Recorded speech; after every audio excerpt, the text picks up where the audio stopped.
Disclaimer: crypto investments are highly speculative and involve significant risk of loss. Past performance is not necessarily indicative of future results. Always do your own research and invest wisely.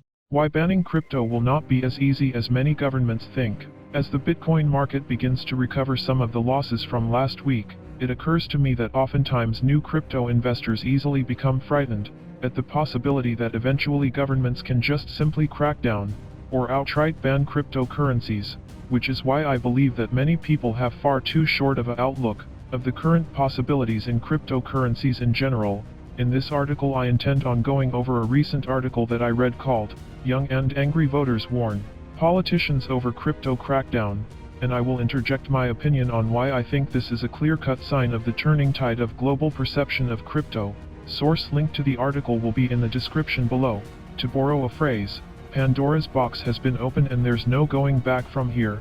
Okay, now let's get started. To paraphrase, the article first starts off with, after an angry uproar from the country's 39-year-olds about its planned crypto crackdown, the South Korean government is facing the risk of a humbling backtrack.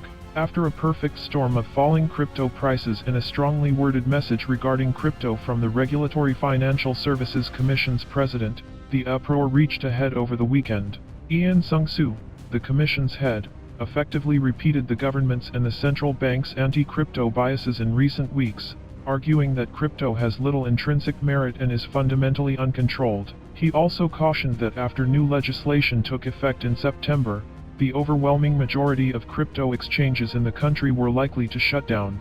According to the rules, exchanges must follow anti-money laundering procedures, receive computer protection clearance, and enter into banking agreements with domestic partners. Just 4 exchanges have so far fulfilled these and other requirements. I'm sure it probably comes as no surprise for anyone that is paying attention to the global environment that after the pandemic, governments are becoming increasingly more desperate to seek out new sources of revenue. In crypto in many ways is the low-hanging fruit, but some governments have a tendency to go overboard, and trying to regulate crypto in the same way that banks and stock brokerages are, is likely a doomed standard in many cases in the world. Governments will always have a desire to either outright ban or restrict the competition to the point that it is no longer a viable alternative, but as we see, this is a lot easier said than done. To paraphrase, this article continues with, however, it seems that Ian's warning struck a very sensitive nerve among 20 and 30-somethings, and the remarks were, to say the least, poorly timed. Crypto rates plummeted in the aftermath of his remarks, which had already sparked outrage from online bloggers and crypto groups, exacerbating the crisis. Petitioners also crowded the presidential platform, asking for Ian's resignation. At the time of publishing, the most common of these had over 130,000 signatories.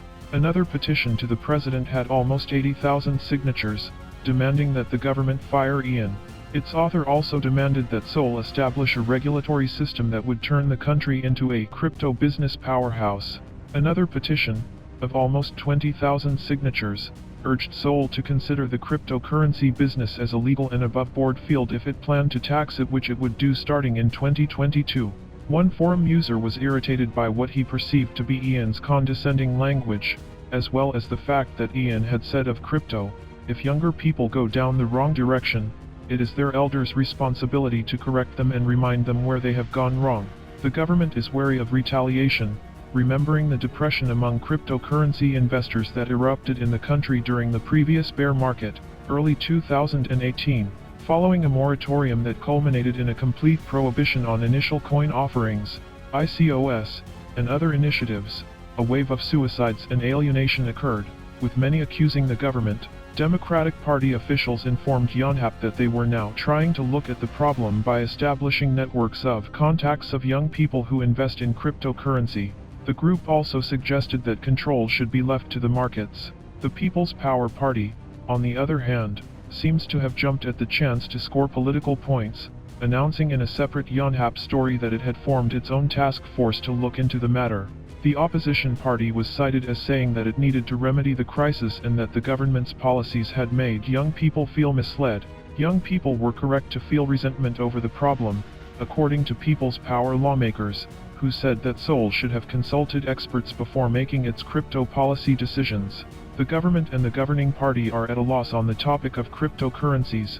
Chu Ho-young, the party's floor chief, was quoted as saying, "As you can see, judging by what went down in South Korea over the government trying to apply much more stricter measures on cryptocurrencies, South Korean crypto hodlers were not interested in having these government officials' so-called wise stewardship to save them from the rigors of holding crypto." And this, in my opinion, will likely only begin to become more exacerbated as the world's economy begins to go into economic recession in the coming years. Many people, in my opinion, will look to crypto as the alternative to traditional markets, and will not likely take kindly to governments trying to regulate cryptocurrencies into oblivion. This is just one bellwether. There will be many more to come in future, I believe. And as crypto becomes increasingly more of an economic powerhouse, the influence of its various users will grow as a direct result. There's no putting this genie back in the bottle again, and governments will have a difficult transition if they continue to fight what is increasingly becoming an inevitable economic transition into global economic virtual asset investment classes. To all EOS holders, the future belongs to crypto.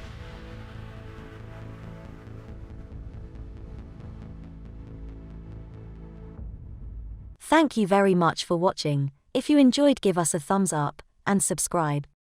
Also, if you would like to read, listen to, or watch more of this kind of content, please visit us at www.cryptoapologetics.com. See you next time. Take care.